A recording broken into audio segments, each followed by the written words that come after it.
You ask Tiger to solve. This deals with linear equations with one unknown. The final result is v equals -8. Let's solve it step by step. Group all constants on the right side of the equation. Add 4 to both sides. Simplify the arithmetic.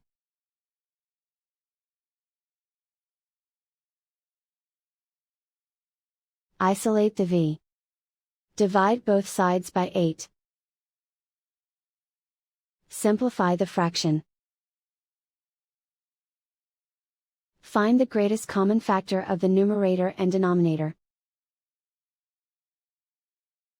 Factor out and cancel the greatest common factor. And so the final result is v equals -8.